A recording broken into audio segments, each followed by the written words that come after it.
तो ईवीएम से बीजेपी को फायदा हो रहा है, केवल बीजेपी को नहीं, कांग्रेस को भी फायदा हुआ। कांग्रेस जाती तो बीजेपी आती है, बीजेपी जाती तो कांग्रेस आती है।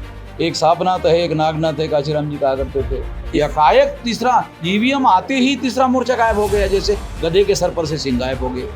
तो ब्राह्मण धर्म को ब्लास्ट से उड़ाना पड़ेगा। हिंदू तो मुसलमानों की दी हुई गाली है। नमस्कार, मैं हूं आशीष आनंद और आप देख रहे हैं द लीडर हिंदी और मूल निवासी टीवी। इस वक्त हम मौजूद हैं बरेली शहर में। इस वक्त यहां पर आए हुए हैं वामसेफ के राष्ट्रीय अध्यक्ष श्री वामन मेश्राम जी, जो कि बहुजन राजनीति का एक बहुत बड़ा चेहरा हैं और उन्होंने पूरे बहुजन आंदोलन को एक ऐसे सूत्र में पिरोया है। इसकी नींव काफ़ी पहले रखी गई, लेकिन वो क्रमशः आगे बढ़ती रही है। आपका स्वागत है। आपका अभी यहाँ बरेली का जो कार्यक्रम है वो किस सिलसिले में रहा है? ये मुख्यतः 2-3 मुद्दे हैं जी। एक मुद्दा तो ये है कि हम लोग सारे देश भर में 1,01,000 जगह महात्मा ज्योतिराव फुले और बाबा साहब अम्बेडकर का जन्मदिन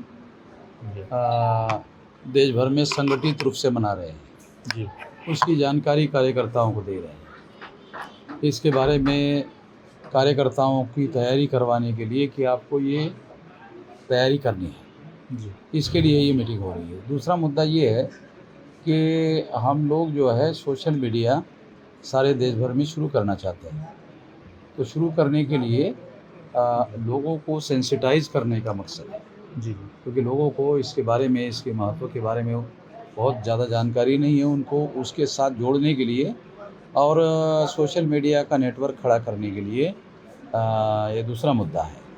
तीसरा मुद्दा है कि हम आने वाले 10 साल में ये सोशल मीडिया खड़ा करेंगे तो उसके साथ साथ भारत बंद का कार्यक्रम भी चलाएंगे। इस साल में एक बार भारत बंद एक मुद्दे के लिए चलेंगे।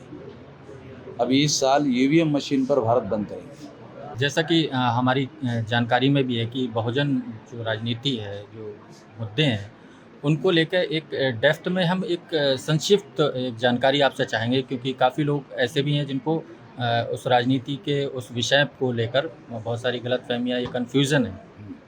तो वो क्या है, मतलब जो वामसेफ या कहें बहुजन क्रांति वामसेफ तो कर राजनीतिक दल नहीं है जी।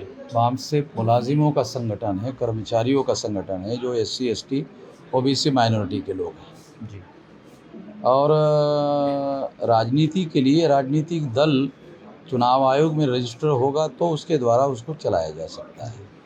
तो वामसेफ राजनीतिक दल नहीं है, ये एक ऐसा संगठन है जो तमाम किस्म के बैकवर्ड क्लासेस के जो कर्मचारी है उनको सामाजिक दृष्टि से जगाने के लिए बनाया गया ताकि वो समाज को जगा सके। ये है तो समाज के मतलब क्या जो है वो किस तरह से जगाना है, किन चीज़ों के लिए जगाना मतलब जगाने का मतलब ये है कि ये जो पढ़े लिखे लोग हैं, ये पढ़े लिखे लोग जिस व्यवस्था से पीड़ित है उस व्यवस्था के बारे में लोगों को जब तक जगाया नहीं जाएगा, चाहे वर्ण व्यवस्था हो, जाति व्यवस्था हो, अस्पृश्यता हो, आदिवासियों का सेग्रीगेशन हो, शूद्रत्व पिछड़े वर्ग पर थोपा गया हो, महिलाओं की दास्ता हो और जो नॉमिडिक टाइप के लोग हैं उनका बहिष्कार करना हो, इन मुद्दों के बारे में लोगों को जगाना है। इस देश में आपको मूल समस्या क्या लगती है, जो जिसको लेके मूल लोगों को समस्या एकजुट होना ये चाहिए, है, जागरूक होना चाहिए? मूल समस्या ये है कि हम लोगों को हजारों सालों से मूल निवासियों को 6000 जाति के टुकड़ों में बांटा गया है। तो हम बटे हुए लोग नहीं, हमको बांटा गया है और बांटने की वजह से हम लोगों पर गुलामी थोपी गई है, ऐसा हमारा मानना है। और हम आज़ादी में भी आज़ाद नहीं हुए हैं, ये हमारा मानना है। नहीं, तो जो मूल निवासी आंदोलन का जो कंसेप्ट है, जिसकी आप बात भी कर रहे हैं, तो इसमें किन लोगों को गिन रहे हैं? मतलब जैसे संवैधानिक तौर पे एक कैटेगरी जो बनी हुई है। हाँ, तो ये जैसे शेड्यूल कास्ट के लोग हैं, शेड्यूल टाइप के लोग हैं, नॉमिडिक टाइप के लोग हैं, MBC के लोग हैं, OBC के लोग हैं और माइनॉरिटी के लोग हैं। ये तमाम लोग जो है ये पिछड़े हैं, वंचित है, इनको अधिकार वंचित करके रखा गया है।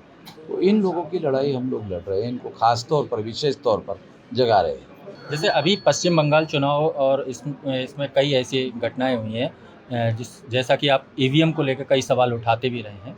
कि जहाँ पर 90 वोट्स थे वहाँ पर 171 वोट पड़ गए। तो ईवीएम को लेकर आपका अभी क्या मानना है? मैं सुप्रीम कोर्ट में जा चुका हूँ। सुप्रीम कोर्ट ने ईवीएम में घोटाला होता है ये जजमेंट 8 अक्टूबर 2013 को दिया। मैं कोर्ट में गया और 24 अप्रैल 2017 को सुप्रीम कोर्ट ने मेरे केस में जजमेंट दिया कि ये फ्री फेयर एंड ट्रांसपेरेंट चुनाव पेपर ट्रेल मशीन लगाए बगैर नहीं होगा। उसके बाद कांग्रेस बीजेपी ने मिलकर केवल मिलान करने का मामला लेकर गए और फिर 2019 के चुनाव में फिर घोटाला हुआ और उसके बहुत सारे केसेस सुप्रीम कोर्ट में पेंडिंग है, मगर सुप्रीम कोर्ट ओपन ही नहीं हो रहा है, हियरिंग कहाँ से होगी? नहीं, तो सुप्रीम कोर्ट तो लगातार बहुत सारी हियरिंग कर रहा है। 10% कोर्ट ओपन है, 90% कोर्ट बंद है। और ओपन नहीं है, मैं शब्द प्रयोग कर रहा हूँ कि कोर्ट ओपन नहीं है। वो क्या है, वो इलेक्ट्रॉनिक तरीके से सुनते हैं। तो आर्गुमेंट करने वाला अलग है और सुनने वाला अलग है। वो सुन भी रहा है या नहीं है ये पता नहीं चल रहा है।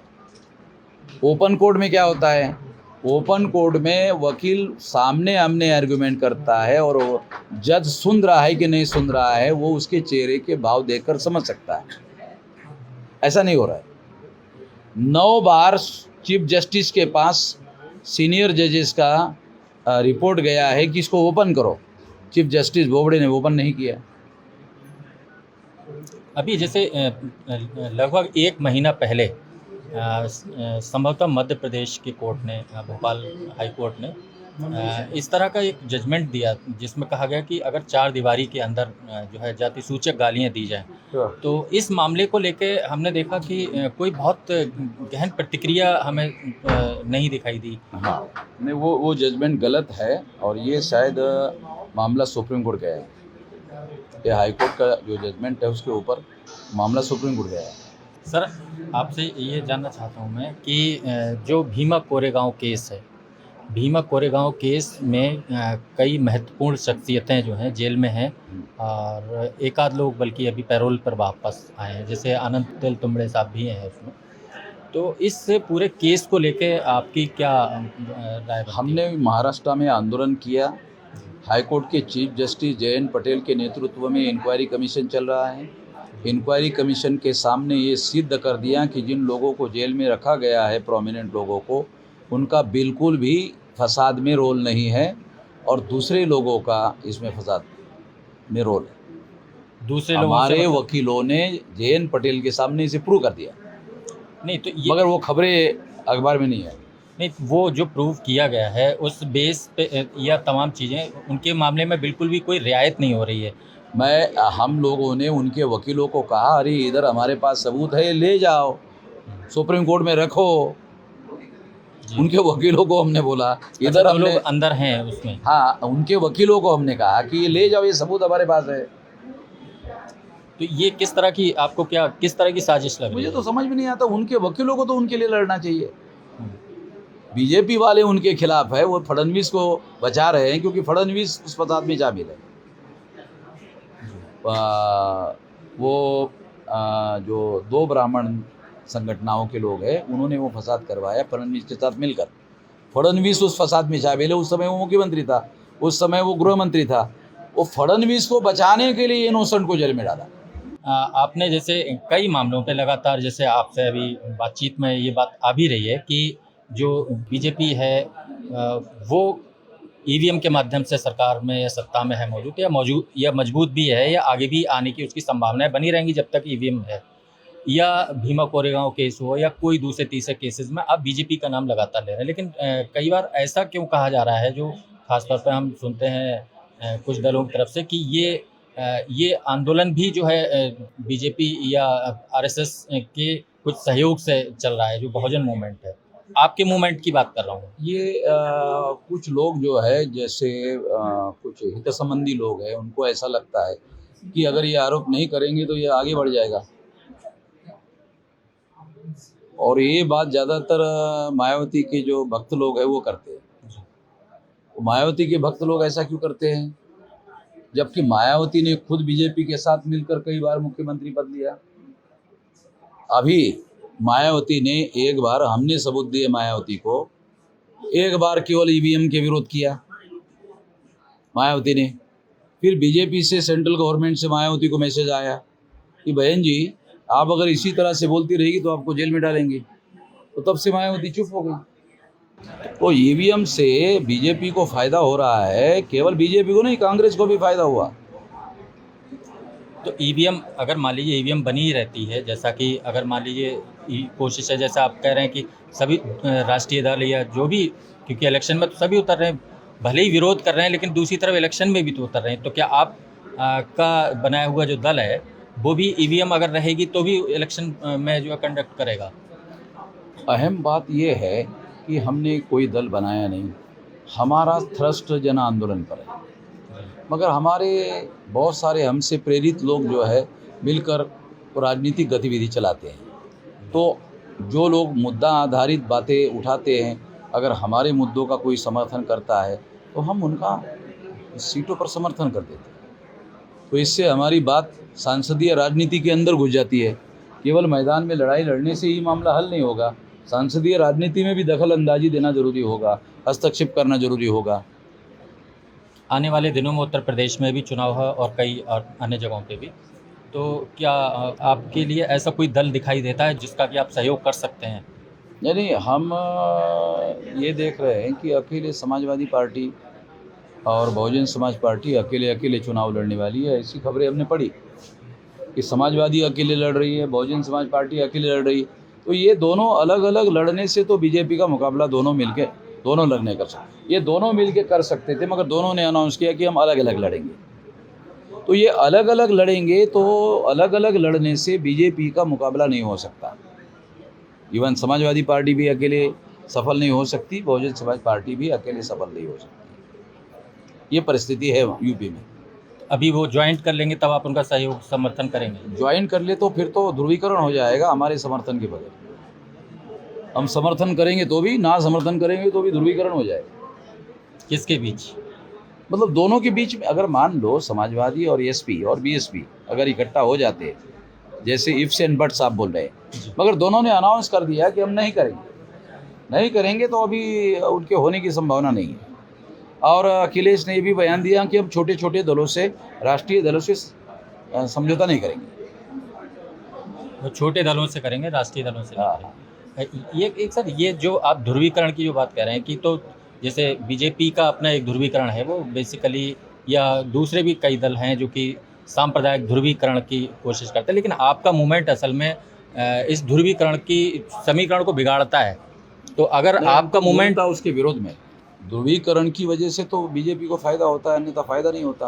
वो तो मुसलमानों को बोलते हैं कि ये बहुत बड़ी राष्ट्रीय समस्या है। हम कहते हैं कि मुसलमानों की संख्या बहुत ज़्यादा, वो 15% है, वो राष्ट्रीय समस्या कैसे है?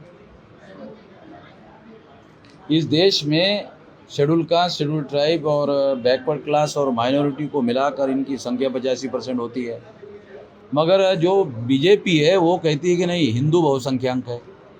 अगर हिंदू बहुसंख्यांक है तो 14,48,000 SC ST OBC को आसाम में आपने नागरिकता के अधिकार से वंचित कर दिया। आप एक तरफ इसको हिंदू भी कहते हो, उनको नागरिकता के अधिकार से वंचित भी करते हो, तो समझ में नहीं आता।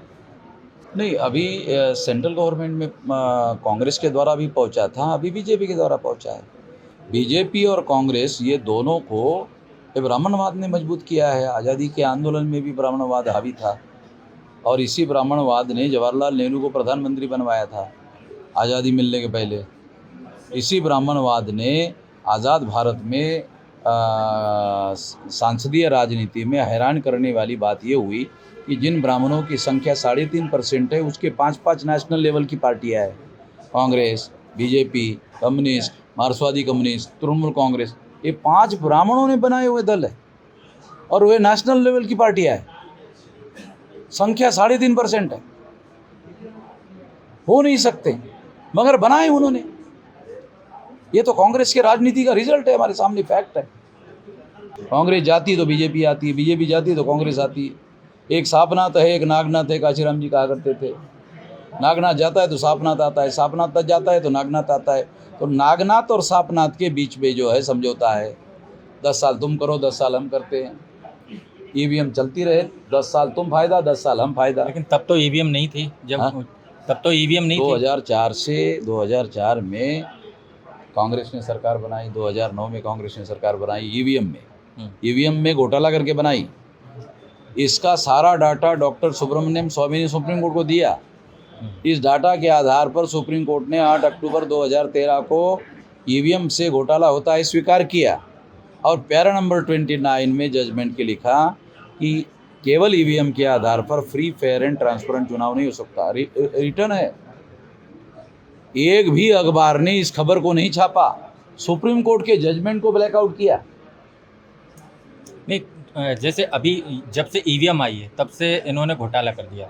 ईवीएम से पहले भी तो कांग्रेस थी, मगर तीसरा मोर्चा फिर जिंदा होता था। जब ईवीएम नहीं थी तो तीसरे मोर्चे के सहारे पर इवन बीजेपी के लोगों को सरकार बनानी पड़ी, कांग्रेस के लोगों को सरकार बनानी पड़ी।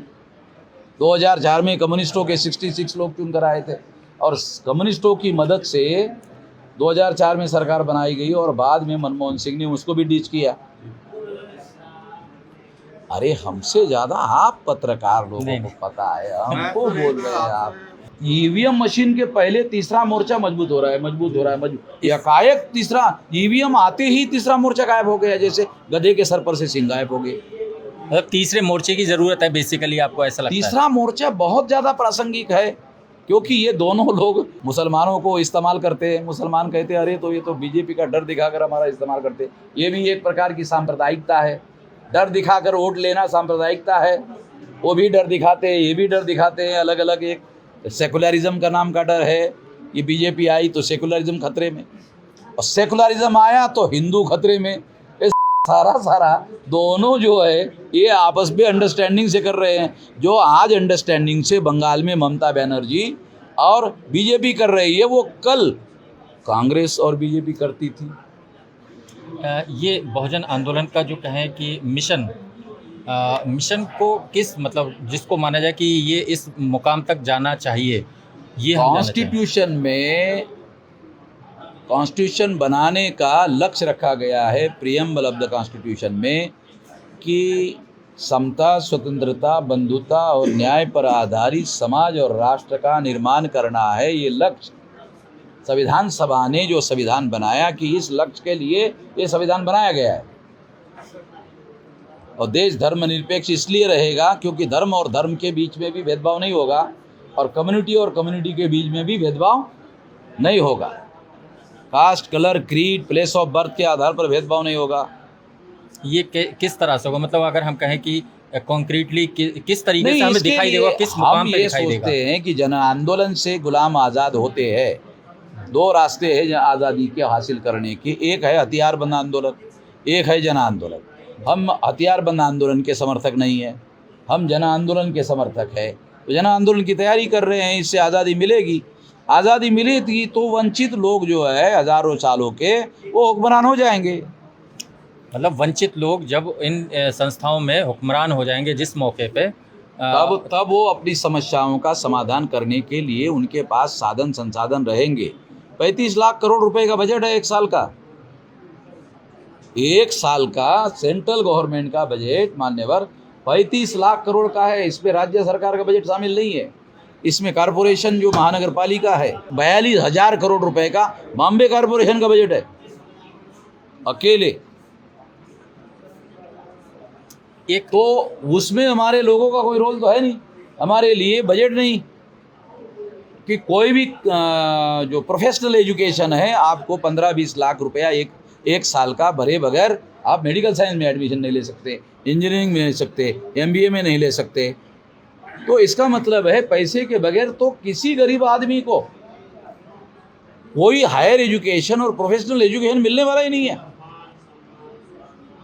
मैं देहात का रहने वाला हूँ, देहात के बच्चे डॉक्टर होते हुए मैंने देखे, गरीब का बच्चा डॉक्टर होता हुआ मैंने देखा, मगर अब डॉक्टर का बेटा डॉक्टर होगा कि नहीं होगा गारंटी नहीं। मतलब प्राइवेटाइजेशन और जो प्राइवेटाइजेशन ने क्या किया, भारत सरकार का बजट जो है 35 लाख करोड़ रुपए तक पहुंचाया, और नरेंद्र मोदी का कहना है कि 10 साल में तीसरे नंबर की इकोनॉमी हो जाएगी।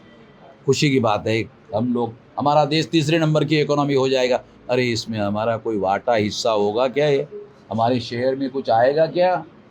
नहीं आएगा। ये हमारी समस्या है, हमारे हिस्से में कुछ नहीं आएगा। इसकी लड़ाई लड़े बगैर मामला हल होने वाला नहीं है। अच्छा, आपका आंदोलन, जैसे हमने कई चीज़ों, आपकी वीडियोस भी हम देखते हैं, सुनते हैं और बातचीतें भी मेरा होती हैं। वीडियो सबसे ज़्यादा बीजेपी वाले देखते हैं। नहीं, हो सकता है देखते हो, लेकिन हम भी उसके फॉलोअर हैं। क्योंकि हमारे पास भी, आपको ये नहीं कहा बीजेपी वाले हैं। नहीं, मेरे पास आते हैं क्योंकि आंदोलन से जुड़े हुए लोग मुझे भेजते हैं, तो मैं देखता हूँ। मैं ये एक सवाल मेरे मन में आया कि आप जब भी आपसे मिलूँगा या किसी भी ऐसे प्रमुख व्यक्ति से मिलूँगा तो पूछूँगा मैं कि 21वीं सदी में अनटचेबिलिटी आज भी एक मौजूद है। हाँ, मौजूद है।